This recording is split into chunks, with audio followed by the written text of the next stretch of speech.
Hello friends and welcome to my channel.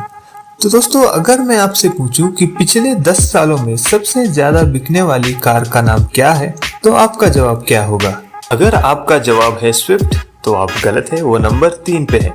अगर आपका जवाब है स्विफ्ट डिजायर तो आप बहुत नजदीक है, लेकिन वो नंबर 2 पे है। तो इस सवाल का सही जवाब क्या है? तो इसका सही जवाब है मारुति सुजुकी आल्टो 800।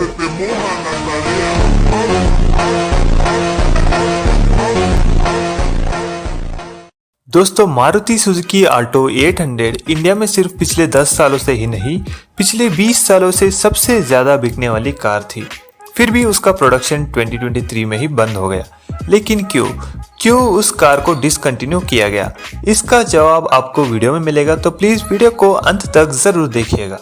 दोस्तों, सबसे पहले हम ये जान लेते हैं कि आल्टो 800 को पिछले 20 सालों से और आज भी लोग इतना क्यों पसंद करते हैं। जैसे कि आपको पता है कि इंडिया एक डेवलपिंग कंट्री है और इसकी बड़ी आबादी आज भी मिडिल क्लास और लोअर मिडिल क्लास में आती है। अगर आप उनसे जाकर पूछेंगे कि आपको किस तरह की कार पसंद है, तो उनका जवाब कुछ ऐसा होगा। कार की कीमत कम होनी चाहिए, कार का माइलेज अच्छा होना चाहिए और कार की मेंटेनेंस भी कम होनी चाहिए। और ये सब चीजें आल्टो 800 में थी, इसलिए लोग इस गाड़ी को ज्यादा खरीदते थे और लोगों को ये गाड़ी बहुत पसंद भी आती थी।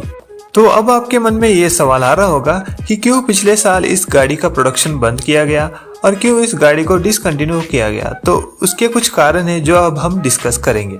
सबसे पहला कारण है BS6 फेज 2 नॉर्म्स। जैसे कि इंडिया में अप्रैल 1 2020 के बाद BS6 नॉर्म्स लागू हो चुके थे, ऐसे ही उसका फेज 2 अब अप्रैल 1 2023 में लागू होने वाले थे। इसके हिसाब से अब सारी गाड़ियों में ऑन बोर्ड डायग्नोस्टिक को इंस्टॉल करना पड़ता था, जिससे हमें रियल टाइम में एमिशंस के मेजरमेंट मिल जाते थे। लेकिन इस अपग्रेडेशन से अब सारी गाड़ियों का प्राइस थोड़ा बहुत बढ़ने वाला था। और इसके अलावा रोड टैक्स, बढ़ती हुई रॉ मटेरियल्स की कॉस्ट और कुछ अदर टैक्स के कारण कार की प्राइस बढ़ने वाली थी। मारुति सुजुकी इंडिया के senior executive director sales and marketing Shashank Srivastava ji का कहना था कि पिछले कुछ सालों से एंट्री लेवल हैचबैक की कार्स की सेल्स में गिरावट आई है। और उनका ये भी मानना था कि जिस गति से गाड़ियों के प्राइसेस बढ़ रहे हैं, उस गति से मिडिल क्लास और लोअर मिडिल क्लास लोगों का इनकम नहीं बढ़ रहा। और उन्होंने ये भी कहा कि आल्टो K10 की डिमांड बढ़ रही है, इसलिए वो लोग उसके ऊपर ज्यादा फोकस करेंगे। जैसे कि आप सब लोगों को पता है कि कोरोना पैंडेमिक के बाद लोगों के हालात कुछ ठीक नहीं थे, इसलिए कारों की बिक्री में ज्यादा गिरावट देखने को मिला। इन सभी कारणों की वजह से मारुति सुजुकी इंडिया वालों ने आल्टो 800 का प्रोडक्शन बंद करके उनके दूसरे कार्स के सेल्स के ऊपर फोकस करने लगे, जैसे कि आल्टो K10, एस्प्रेसो, सेलेरियो और बलेनो।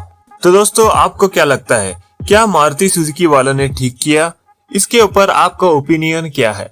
प्लीज आपका ओपिनियन आप कमेंट सेक्शन में लिख देना। और वीडियो एंड करने से पहले मैं एक और बात कहना चाहता हूँ कि प्लीज वीडियो को लाइक कीजिए और चैनल को सब्सक्राइब कीजिए। Thank you.